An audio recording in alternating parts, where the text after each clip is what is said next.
Welcome to The Source, where we combine the headlines with in-depth conversations with the newsmakers themselves. Today on the program, from matinee idol to two-time Ormoc City mayor. When I became mayor of Ormoc City, I asked my council to come up with a local ordinance directing new building developments to comply with the installation of rainwater catchment facilities. A Southeast Asian Games gold medalist. I'm happy with the performance of our national team, but I want them to fine-tune their shooting stage, their shooting legs. Maybe we can push them a little more to run faster. As controversies hound the country's hosting of the regional meet. Yes, we acknowledge that there are certain issues or concerns or grievances that were raised by certain quarters. But I just feel bad in the sense that there were actually misrepresentation or misinformation going on. How should athletes keep their eye on the prize? Philippine Fencing Association President and Ormoc City Mayor Richard Gomez joins us live.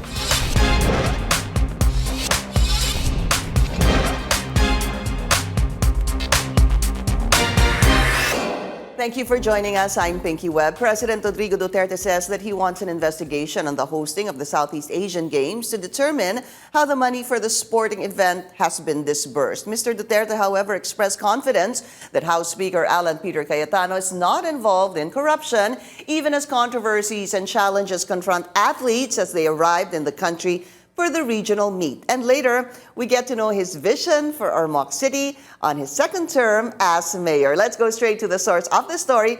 Philippine Olympic Committee Deputy Secretary General ng haba and Ormoc City Mayor Richard Gomez. Kasama ko na rin President of Philippine Fencing Association and Pentathlon. Yes. Ang dami. You're wearing so many hats, huh? No, I just enjoyed doing all these things. It's nice, huh? But for the POC, I really had to beg off being the SecGen. They wanted to appoint me as Secretary General. I told them, I go, it's difficult for me kasi I'm mayor of Ormoc, you know, and SecGen is it's almost full time. So talaga nang beg off ka doon? Oo. Sabi ko magde-deputy lang para I can still help. You know, it's when I look at the life of Richard Gomez, you know, of course, matinee idol, dami-daming pelikula, mayor, and then athlete, and then, actor muna, tapos athlete, mayor, now Philippine President of Philippine Fencing Association and Pentathlon. Siguro marami nagtatanong, ano ba yung Pentathlon? Pero mamaya na yon. First, I want to get your thoughts. Dahil you won in 2005 sa fencing, you guys won, I think, six golds ba? 6 silvers and 2 bronze medals? I'm not sure about if it's exactly that number. From my, it's 5 golds, 5 silvers, and 2 bronze medals. And you won gold. I won gold in 2005. That's Manila Sea Games. Yeah. And then the year before that, in Vietnam Sea Games, I also won a gold. Galing, ano? Congratulations. So, pero parang ang kwento ata sa fencing, for those who may not know, hindi na medyo na-repeat yung feat na yon in 2005. What happened? There was a time na medyo humina yung support coming from the Philippine Sports Commission. You know, most NSAs in the country, we rely on the funding coming from the PSC. So, if the president says, tulungan mo yung Philippine sports, so PSC will just keep on funding the NSAs. So, at that time... NSA is national... sports associations. Humina yung funding sa NSA. So, kami, you know, it's very expensive to run a sporting association, and we really heavily rely on funding from the PSC. So medyo bumaba yung performance ng lahat. Kaya nga, at the time, in 2005, we were number 1. But after that, in 2007, parang nag-number 6 na yata tayo. We really failed. Glory days nga daw yung 2000. Glory days talaga ng Philippine sports. How did you get into fencing? Sabi nga nila, si Richard Gomez ang nagbigay ng muka sa fencing. So kapag mayaman ba yung sport na yan? Hindi naman, perception lang ng tao that fencing is for the rich, but it's not really for the rich. How did you get into it? Paano ba nag-umpisa yun? In 1991, I was playing badminton already. I was in Valley Country Club, and I've been waiting for more than 2 hours just to get a playing court. Wala talagang court kasi puno-puno.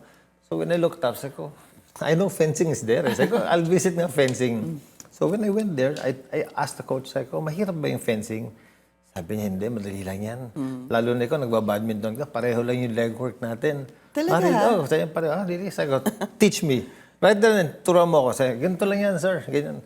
And then, eto na yan. O, yan yung leg work, sir. O, tapos tirahin mo ako. Tinira ko yung coach. Sabi ko, ganyan lang yan. Sige, sabi ko, babalik ako next week, turuan mo pa ako. So that's how it all began. And that's in 1991? 1991. When was your first medal? My first medal for SEA Games was in 1995. I won bronze. 4 years later? Oh. Ang Pero but bilis. before that, I was already in the team in 1993. But I left for the States to study. So after that, pagbalik ko, nag-train ako ulit. 95, I won a bronze. And then in 97, I won 2 silvers sa Indonesia. In 201, I won silver also against Sa dami, hindi mo na Kuala Lumpur. maalala. Ang dami ko napunta na SEA What's Games. what's so magnificent or fantastic about fencing that got you drawn? Maliban dun sa medyo natagalan yung paghanap mo ng court sa country club. What the nice thing about fencing is it's like it's a combat chess. You know, while you're doing martial arts, you're playing chess. You know, you're trying to anticipate kung ano yung iniisip ng kalaban mo, how you're moving. So I try to read you as I play with you. Obviously, it's mental and physical. Very. Gaano siya nakakapagod? It's very tiring. It's like boxing. You keep on moving, you keep on skipping, then you keep on jumping.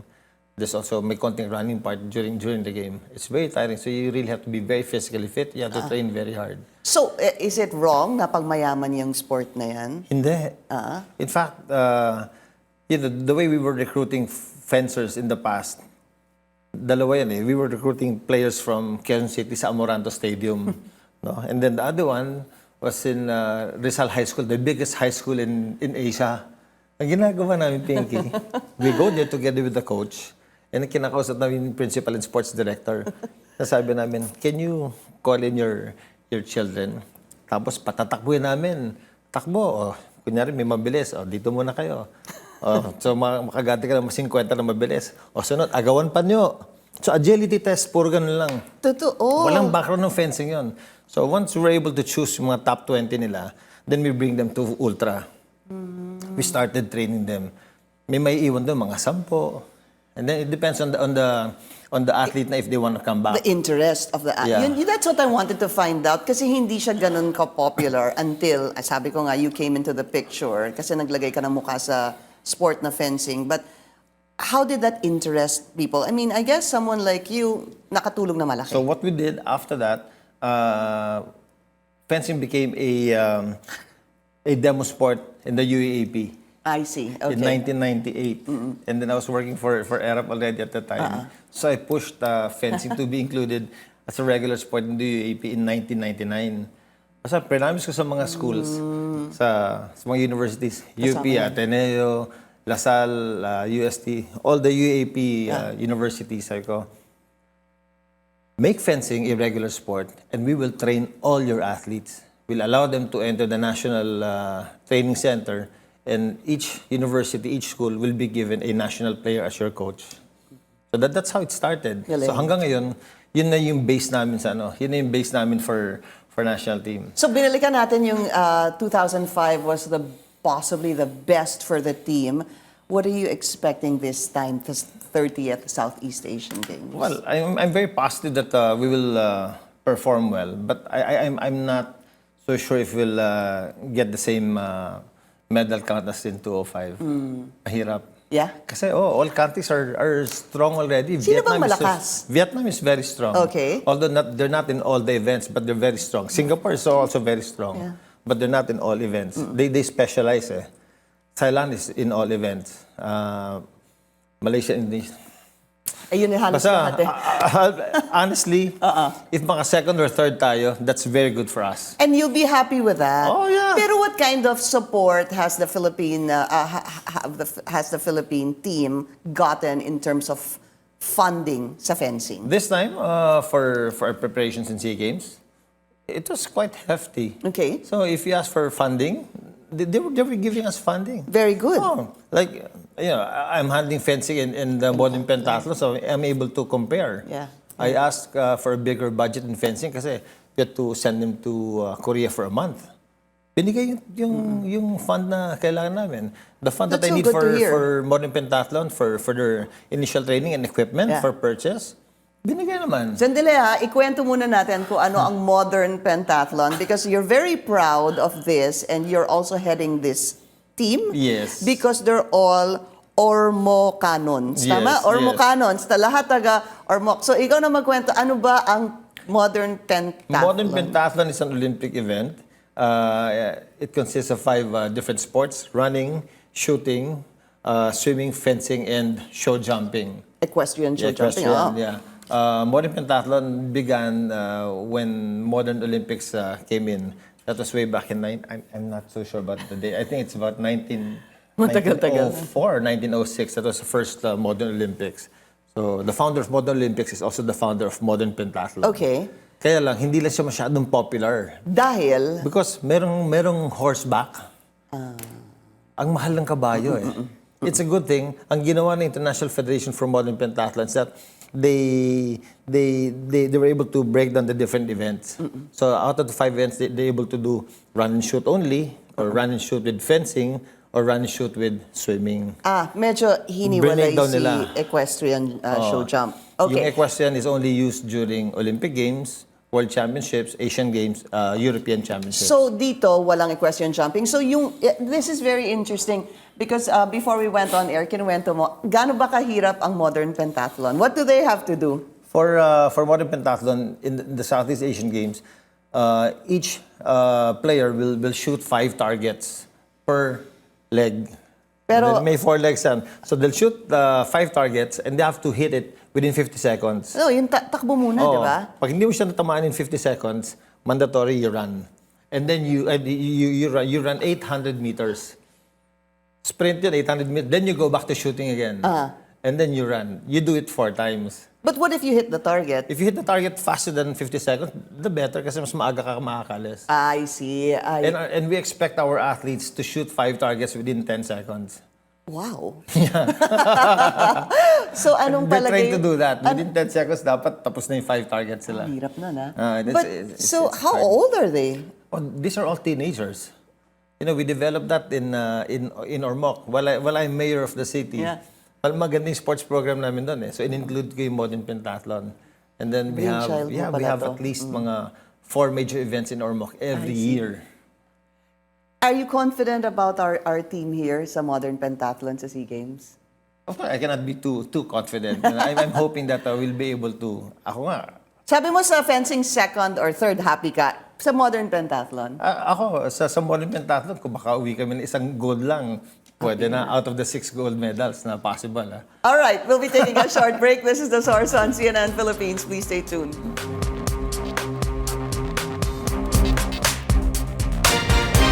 You're watching The Source on CNN Philippines. Our guest today, POC Deputy Sec Gen and Ormoc City Mayor Richard Gomez. So, yung lahat ng narinig mo, Mayor, doon sa nangyari sa SEA Games from the weekend, yung logistical problems, food issues, etc. What are your thoughts on all that? And normal ba yan, especially you being an athlete and having gone to other performing? Well, in my experience as an athlete, na-encounter na namin yan.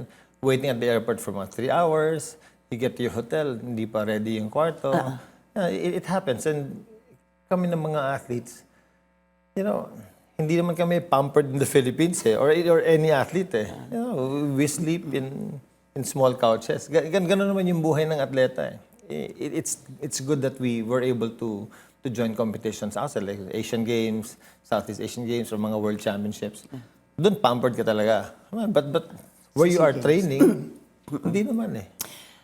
Do you feel that we were ill-prepared or we could have done better or talagang ganito lang? I know the FISGOC is trying their best no, to give the best accommodation possible, food, everything. Yeah, may funds naman available. Kaya lang hindi mo maiwasan talaga. There are glitches. Yeah. You know, but these are all minor glitches.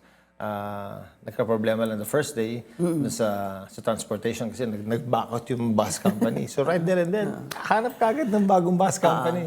And within 3 hours, may dumating naman. Yeah, but we were talking about it, diba? Off air, and we were saying that what do you do in a situation like that? If a bus company actually backs out, tapos you have a team that says, itong mga bus na to, maliit, hindi komportable para sa mga athletes namin. Eh syempre, especially now dahil sa social media, lalabas talaga lahat Always, yan yeah. compared to possibly 2005 when we hosted it also here. Ibang panahon nun. Meron mong contingency plan.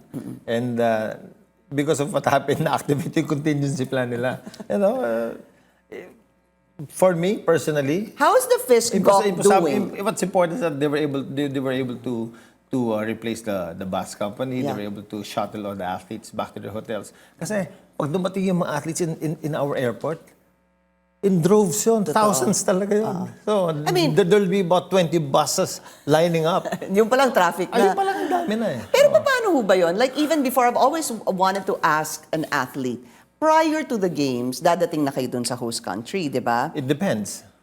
Kasi, number one, What is the SOP? it depends on the budget na meron yung country. Like usually, the athletes come in 2 days before the Not event. 1 week. Not 1 week, unless you have enough funds to hotel all your athletes, you know, spend for all their food, board and lodging, lahat, and training. Pero sa venue. team yon, sa kunwari Thailand, kung gusto nila pumunta dito a week before, dapat That's exactly what Thailand did. I'll show you a comparison. Sige. You know, yung budget namin for the whole fencing team, it's just the budget of one fencer I know, in Thailand. I heard about that, yeah. Yeah. So ganun kalaki yung difference. No, but That's why they're able to send their athletes to big games regularly. Kaya Very supported and well-funded sila. Olympics sila because you earn your Olympic points or you win your title somewhere. Pero ibig sabihin, Mayor, pag dumating ka sa host country, they take care of you. Oh, yeah. From lodging, Full accommodation. full accommodation and Full food. accommodation, But does it begin from the start of the SEA Games to the end, or even a week before the SEA Games? No, all the full accommodation you get it 2 days prior to the games. 2 days. Oo. Para yun yung parang medyo pahinga mo, To acclimatize. paglipat mo doon sa Yes. bansa. Okay. So I guess But the food, it's all complete. Complete yun. sa host country Hindi. talaga. Hindi lang kikiam yung pagkain. Baka may atsara pang kasama at Ikaw itlog. ba nahirapan ka sa pagkain abroad? Hindi. I'm not very picky with food. May choices kasi. You know, countries will prepare meat, vegetables, halal, tas seafood. So you'll choose whatever you want. Yeah. But, you know, the issue of the kikiam is something that the hotel already natatawa kasi.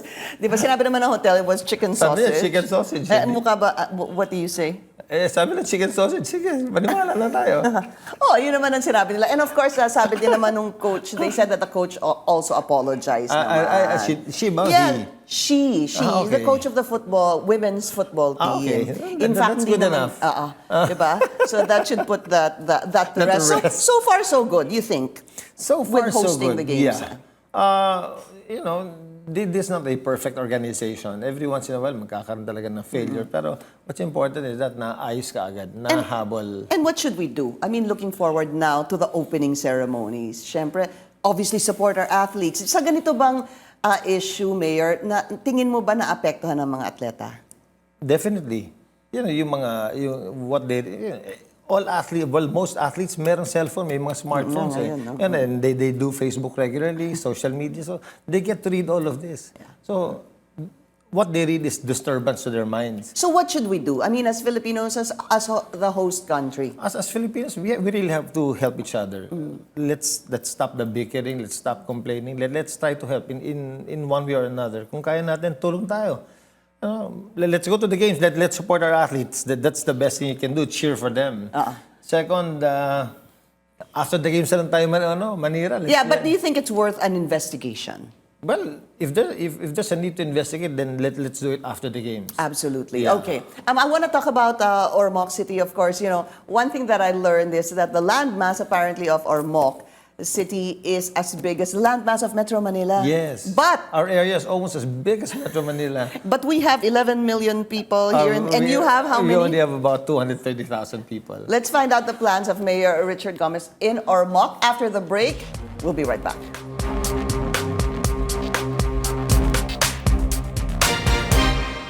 You're watching The Source on CNN Philippines. Our guest today, Mayor Richard Gomez. Sir, business. Sabi niyo, you want businesses in Ormoc to hire 70% of their staff from Ormoc. Yes. So sila mismo dapat Ormoconan ang kunin nila. Most companies that enter Ormoc, we ask them to go through our Public Employment Service Office para meron na kaming database ng mga tao inside and outside of Ormoc para hindi na sila maloloko, hindi na sila mahihirapan. The database there, what kind of people they need, what qualifications, anong position. So, we Minamatch give them nyo na the database or meron silang parang job fair. They can use the City Hall as a place where they can recruit people. So we'll just email them or call them. They'll let them know, may job fair dito. Apply na kayo. What's unemployment siguro rate sa inyo? Unemployment rate? In the province, is always high. Really? Yeah. O kasi, a lot of them, they don't work because they farm. So, they do their own gardening, they plant their own food, yung mga ganon. So, sometimes they don't need to work. So, what is the plan to kind of like possibly urbanize it? Because I know that you want to do a business district apart from the downtown business district in Ormoc, di ba? Yes. Kasi sabi mo nga, kung ganun kalaki yung landmass nyo like Metro Manila, and you have 30,000 na population. Yes. I mean, there's a lot of potential in Ormoc. There's a lot of land space available in Ormoc. So what we're doing is that we have a master plan that we're still finishing, and part of that, of course, will be for a business center. Kasi we're moving away from the central. Usually, mga old cities like Ormoc, it's an old city. Yeah, we became a city in 1947, 1948. So it's an old city. Yeah. Before, maliit pa yung mga kalsada no? So now we're moving away. We want to develop further out. And there's a lot of urban planning going on. I think you got the Yes. Palafox Associates as well. Ganun Yes, ba? he's helping us out to develop Ormoc City, and a big part of our development is our Congresswoman, si Lucy, because she brings in the big infrastructure projects for road developments, and that's what we've been doing for the past 9 years in Ormoc. Ang galing. Ang dami mga That's road developments. Okay, we've run out of time, but there's one thing I wanted. If you were one thing, what's the one thing you're most proud of being mayor of Ormoc na nagawa nyo na? When I became mayor of Ormoc City, it was known as the drug capital of Eastern Visayas. And in 2017, we were able to turn things around. In 2017, we became the safest city in the whole country, and in 2018. And we were awarded by the Ombudsman as a blue certificate for being business friendly. Wow. And then just last night, Ano we yung received kagabi? finalist kami sa Child Friendly Award, Presidential Award to. Oh, congratulations. Yeah, thank you. I hear you're doing very well, and lots of good feedback about you, Mayor. Maraming salamat. And thank good you. luck, ha? And I want to discuss it more siguro eventually after also your plan, so we get to know more about Ormoc City Yeah, through the please. eyes of you and of course your wife. Of course, I'd like to Congresswoman. invite CNN to come to Ormoc anytime. Thank you. Maraming salamat. Thank you for joining us here on The Source. I'm Pinky Webb. You're watching CNN Philippines.